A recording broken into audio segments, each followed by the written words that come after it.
Sir, UDF എങ്ങാനും പരാജയപ്പെട്ടാൽ അധികാരത്തിൽ എത്തിയില്ല എന്നുണ്ടെങ്കിൽ മുസ്ലിം ലീഗ് UDF-ൽ തന്നെ നിലനിൽക്കുമോ? മുസ്ലിം ലീഗ് UDF-ൽ നിലനിൽക്കുമോ എന്നുള്ള ഒരു $1 മില്യൺ ക്വസ്റ്റ്യൻ ആണ്. കാരണം ഒരുപക്ഷെ മുസ്ലിം ലീഗ് LDF-ലേക്ക് പോകുമെന്നുള്ള സംശയം വരെയുണ്ട്. മുസ്ലിം ലീഗിന്റെ അകത്തും ഇത്തരത്തിലുള്ള ചർച്ചകളും അതുപോലെ തന്നെ സംവാദങ്ങളും ഒക്കെ നടക്കുന്നുണ്ട്. അതിന്റെ പ്രധാനപ്പെട്ട കാരണം എന്ന് പറഞ്ഞിട്ടുണ്ടെങ്കിൽ മുസ്ലിം ലീഗിന് ഇപ്പോഴും 100% ഉറപ്പിലേക്ക് എത്തിയിട്ടില്ല.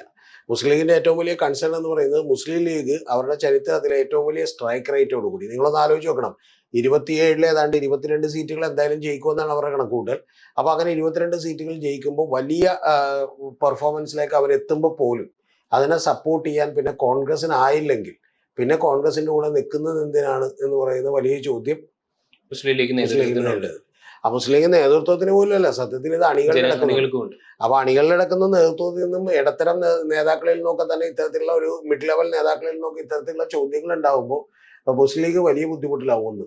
രണ്ടാമത്തെ മുസ്ലിം ലീഗിനെ സംബന്ധിച്ചോളം അധികാരമില്ലാതെ എത്ര കാലം നിൽക്കാൻ കഴിയും എന്ന് പറയുന്ന ഒരു ചോദ്യമുണ്ട്. ഇപ്പൊ കഴിഞ്ഞ തവണ തന്നെ 5 കൊല്ലം അല്ലെങ്കിൽ കഴിഞ്ഞ 5 കൊല്ലം കൂടി 10 കൊല്ലത്തേക്ക് ടോട്ടൽ അധികാരമില്ലാതായപ്പോൾ മുസ്ലിം ലീഗിന്റെ കീഴിലുള്ള പോഷക സംഘടനകളൊക്കെ തന്നെ, ഇപ്പൊ ഉദാഹരണത്തിന് സമസ്ത പോലെയുള്ള സംഘടനകളൊക്കെ തന്നെ, സമസ്ത അവരുടെ ഒരു പണ്ഡിത സഭ കൂടിയാണ്, പക്ഷേങ്കിൽ അവര് പോലും ഈ മുസ്ലിം ലീഗിനെ ഓവർടേക്ക് ചെയ്തുകൊണ്ട് നേരിട്ട് മുഖ്യമന്ത്രിയോട് സംസാരിക്കുന്ന അവസ്ഥയിലേക്ക് ഉമർ ഫൈസി മുഖമാണെങ്കിലും ഈവൻ ജിഫ്രി മുത്തുക്കോയ തങ്ങളാണെങ്കിലും ഒക്കെ അത്തരം ലെവലുകളിലേക്ക് എത്തിയിരുന്നു. അപ്പൊ അതെല്ലാം കൊണ്ട് തന്നെ ഇനി ഒരു 5 കൊല്ലം കൂടി അധികാരമില്ല എന്ന് പറഞ്ഞിട്ടുണ്ടെങ്കിൽ അത് വലിയ പ്രതിസന്ധി ആയിരിക്കും മുസ്ലിം ലീഗിനെ സംബന്ധിച്ച് സൃഷ്ടിക്കാം. മുസ്ലിം ലീഗ് അതുകൊണ്ട് ഇല്ലാതാകുമൊന്നുമില്ല.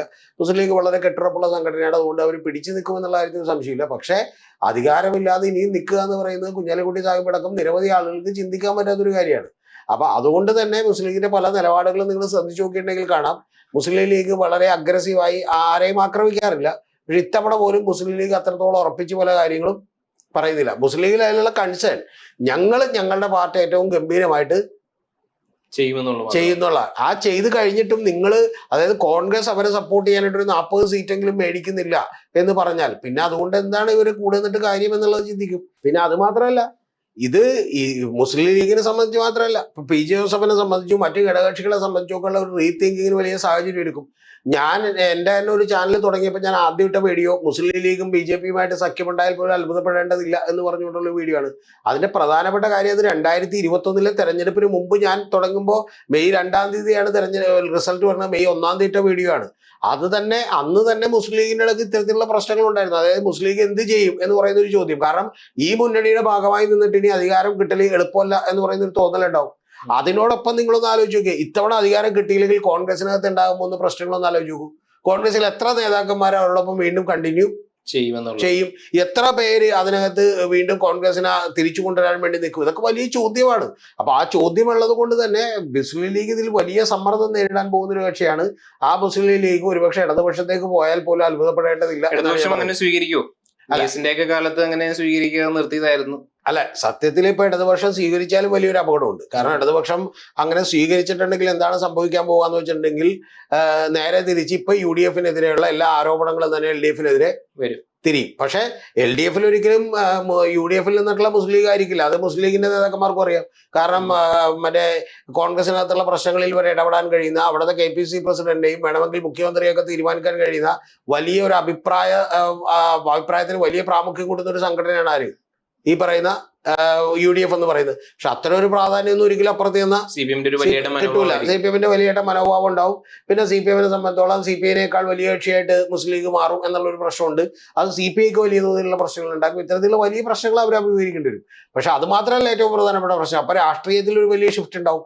എന്താ ഉണ്ടാവുക എന്ന് വെച്ചാൽ കോൺഗ്രസ് ദുർബലപ്പെടുകയും അവിടെ വേറെ ആരും എതിർക്കാനില്ല എന്ന് പറയുമ്പോൾ ഉറപ്പായിട്ടും BJP-യുടെ വളർച്ച കുറെ കൂടി ഫാസ്റ്റ് ചെയ്യും. മനസ്സിലായോ? തൊട്ടിപ്പുറത്ത് മുസ്ലിം ലീഗാണ്, അതുപോലെ SDPI LDF-നാണെന്നൊക്കെ പറയാവുന്ന ഒരു സാഹചര്യം എടുക്കും. ഹിന്ദു വോട്ടുകൾ ഒരുപാട് LDF-ന് നഷ്ടപ്പെടുന്ന അവസ്ഥയാണ്. അതുകൊണ്ട് ഇത് വളരെ ബുദ്ധിമുട്ടുള്ള അവസ്ഥയാണ്. പക്ഷേ നേരത്തെ പറഞ്ഞ പോലെ മുസ്ലിം ലീഗിനെ സംബന്ധിച്ചോളം ഇതിങ്ങനെ പോകാനൊരു തീരുമാനമോ അല്ലെങ്കിൽ അതിനുള്ള ആലോചനയൊക്കെ നടന്നാൽ പോലും നമ്മൾ അത്ഭുതപ്പെടേണ്ട.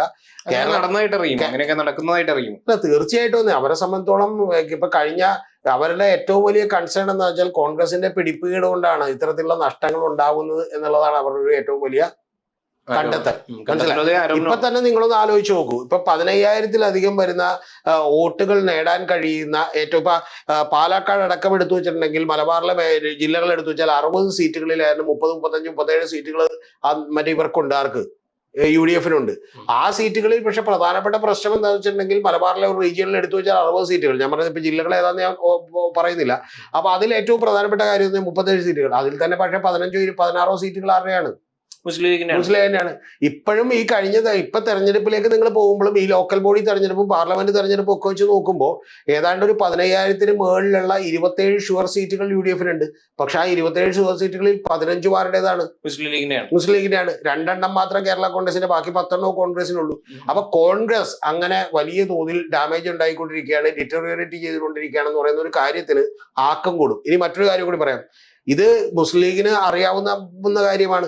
കാരണം മുസ്ലിം ലീഗിനെ സംബന്ധിച്ചുള്ള 2001-ലാണ് വളരെ ഡിസിസീവ് ആയിട്ടുള്ള ഒരു വിക്ടറി ആകെ UDF-ന് കിട്ടുന്നത്. അത് AK ആന്റണി ഉണ്ടായപ്പോഴാണ്. 100 സീറ്റിനടുത്താണ്, 100 സീറ്റ് നേടിക്കൊണ്ടാണ്. പക്ഷെ അതിനുശേഷം കേരളത്തിൽ സത്യം പറഞ്ഞാൽ UDF ജയിച്ചിട്ടില്ല. അതായത് 49% വോട്ടുകൾ ഉണ്ടായിരുന്ന 2001-ൽ നിന്നും ഈ കഴിഞ്ഞ തവണത്തേക്ക് എത്തിക്കുമ്പോൾ 39% വോട്ടുകളാണ് എന്ത് ചെയ്യുന്നത്? എത്തി നിൽക്കുന്നത്. ഈ കഴിഞ്ഞ ലോക്കൽ ബോഡി തെരഞ്ഞെടുപ്പിൽ പോലും LDF UDF തമ്മിലുള്ളത് 3% വോട്ടുകളുടെ വ്യത്യാസം മാത്രമാണ്.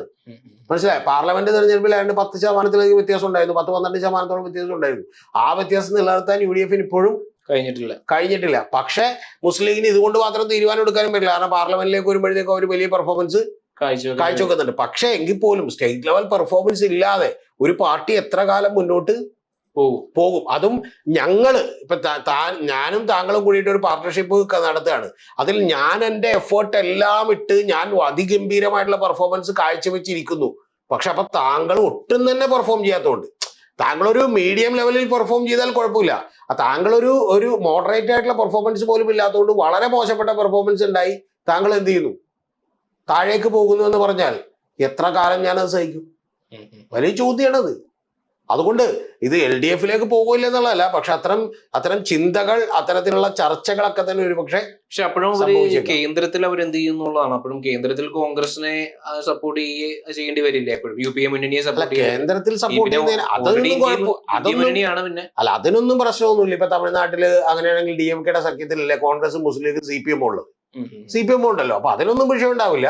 പക്ഷെ പ്രധാനപ്പെട്ട ഒരു കാര്യം എന്ന് പറയുന്നത് അങ്ങനെ സംഭവിക്കുമ്പോൾ LDF അവരെ ഉൾക്കൊള്ളില്ല എന്നൊക്കെയുള്ളതാണ് വലിയ ചോദ്യം. കാരണം LDF ഉൾക്കൊണ്ടുണ്ടെങ്കിൽ LDF ഇപ്പൊ കൈകാര്യം ചെയ്തുകൊണ്ടിരിക്കുന്ന ഒരു പൊളിറ്റിക്സിന് തന്നെ വലിയ ഷിഫ്റ്റ് സംഭവിക്കാം. പിന്നെ രണ്ടാമത്തെ കാര്യം, LDF-ന് അങ്ങനെ ഒരു ആവശ്യം വരുമോ എന്നുള്ളതാണ് ഏറ്റവും പ്രധാനപ്പെട്ട കാര്യം. ആവശ്യം വന്നേക്കാം. എന്തുകൊണ്ടാന്ന് വെച്ചിട്ടുണ്ടെങ്കിൽ ചിലപ്പോൾ 72 73 സീറ്റുകളിലാക്കി നിന്നു പോവുകയാണെങ്കിൽ ഇത്തരത്തിലുള്ള ഒരു കക്ഷിയെ കൂടി കിട്ടുന്നത് എന്തായിരിക്കും? നല്ലതായിരിക്കും. പക്ഷെ അത് ലോങ് ടൈമിലേക്ക് വലിയ ഡാമേജ് ഉണ്ടാക്കും. കാരണം എന്താ? BJP-യുടെ വലിയ തോതിൽ വളരാനുള്ള സാഹചര്യം ഒരുക്കും.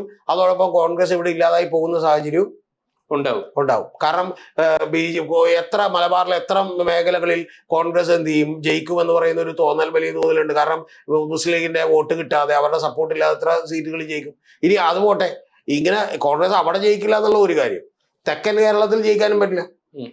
തെക്കൻ കേരളത്തിൽ പലപ്പോഴും BJP വലിയ തോതിൽ, ഇപ്പൊ കൊല്ലം, തിരുവനന്തപുരം മേഖലകളിലെല്ലാം BJP വലിയ തോതിൽ വോട്ട് വർദ്ധിപ്പിച്ചുകൊണ്ടിരിക്കുകയാണ്. മധ്യ കേരളം ഒഴിച്ചു വെച്ചിട്ടുണ്ടെങ്കിൽ ബാക്കിയുള്ള ഒരു സ്ഥലത്തും കോൺഗ്രസിന് അത്ര ഭംഗിയായിട്ട് പെർഫോം ചെയ്യാൻ കഴിയില്ല. ഇപ്പൊ തൃക്കാക്കരയിൽ ജയിക്കുമായിരിക്കും, മുസ്ലിം ലീഗിന്റെ പിന്തുണയില്ലെങ്കിൽ ജയിക്കുമായിരിക്കും, പുതുപ്പള്ളി ജയിക്കുമായിരിക്കും, ആലുവ, ഇത്തരത്തിലുള്ള കുറെ സ്ഥലങ്ങളിൽ എന്ത് ചെയ്യും? ആലുവ പോലും ബുദ്ധിമുട്ടാണ്. ഞാൻ പറഞ്ഞത് ബാക്കിയുള്ള കുറെ സ്ഥലങ്ങളിൽ എന്ത് ചെയ്യും? ജയിക്കുമായിരിക്കും. അതും പക്ഷെ വളരെ ചെറിയ പെർസെന്റേജ് മാത്രമേ ജയിക്കുള്ളൂ. അപ്പൊ അതുകൊണ്ട് ഇത് വലിയ ക്രൈസിസ് ആണ്. അല്ല, ചുരുക്കി പറഞ്ഞു കഴിഞ്ഞാൽ മുസ്ലിം ലീഗ് UDF-ന് ഒപ്പം നിന്നിട്ടുണ്ടെന്നുണ്ടെങ്കിലും ഒരു പോളറൈസേഷൻ ഉണ്ടാവും. ഇനിയിപ്പോ മുസ്ലിം ലീഗ് LDF-ലേക്ക് വന്നിട്ടുണ്ടെന്നുണ്ടെങ്കിലും ഒരു പോളറൈസേഷൻ ഉണ്ടാവും. മുസ്ലിം ലീഗ് LDF-ലേക്ക് വന്നാൽ BJP രക്ഷപ്പെടും. കാരണം BJP-യുടെ വളർച്ച പിന്നെ വളരെ വേഗത്തിലായിരിക്കും. കോൺഗ്രസിന് പിന്നീട് പ്രത്യേകിച്ച് ഒന്നും ചെയ്യാനില്ല. അല്ല, UDF-ലാണെന്നുണ്ടെങ്കിലും കേരളം ഭരിക്കുന്നത് മുസ്ലിം ലീഗ് ആണെന്നൊരു തോന്നൽ വരുത്തിയാൽ വളർച്ച ഉണ്ടാവുമല്ലോ. അല്ല, അതിപ്പോ UDF അധികാരത്തിൽ വരണ്ടേ? നമ്മൾ ചർച്ച ചെയ്യുന്ന സിറ്റുവേഷൻ UDF അധികാരത്തിൽ വന്നില്ലെങ്കിലോ എന്നുള്ളതാണ്. UDF അധികാരത്തിൽ വന്ന വേറൊരു സിറ്റുവേഷൻ ആണ്. ഞാൻ പറഞ്ഞത് UDF അധികാരത്തിൽ വന്നില്ല, വിജയിച്ചില്ലെങ്കിൽ സ്വാഭാവികമായിട്ടും അതിൽ 20-22 സീറ്റുകൾ മുസ്ലിം ലീഗ് വിജയിക്കുകയാണെങ്കിൽ നാച്ചുറലി നിങ്ങൾ അറിയേണ്ടത്, നാളെ ഞാൻ പറഞ്ഞ പോലെ ഭാവിയിൽ വേണമെങ്കിൽ മുസ്ലിം ലീഗും BJP തമ്മിലൊരു അലയൻസ് ഉണ്ടായപ്പോൾ നമ്മൾ അത്ഭുതപ്പെടണ്ട. കാരണം BJPക്ക് ഒരു 25-30 സീറ്റുകൾ ജയിക്കാൻ കഴിയുന്ന ലെവലിലേക്ക് എത്തുമ്പോൾ വേണമെങ്കിൽ 22 സീറ്റുകളായിട്ട് എന്ത് ചെയ്യാം. ഇതിന്റെ പ്രശ്നം എന്താണെന്ന് വെച്ചിട്ടുണ്ടെങ്കിൽ ഇപ്പൊ തന്നെ ഈ തമ്മിലടിയും ബഹളവും കൊണ്ടിട്ട് തന്നെ കോൺഗ്രസിന്റെ കാര്യങ്ങളിൽ മുസ്ലിം ലീഗ് അത്ര ഹാപ്പി അല്ല. അതോടൊപ്പമാണ് ഒരു വലിയ പരാജയത്തെ കൂടി കണ്ട് വീണ്ടും 5 കൊല്ലം കൂടി വെയിറ്റ് ചെയ്യണമെന്ന് പറഞ്ഞാൽ അത് കേരള രാഷ്ട്രീയത്തിൽ വലിയ പ്രശ്നങ്ങൾ ഉണ്ടാക്കും എന്നുള്ള കാര്യത്തിൽ ഒരു സംശയവും ഉദിക്കുന്നത്.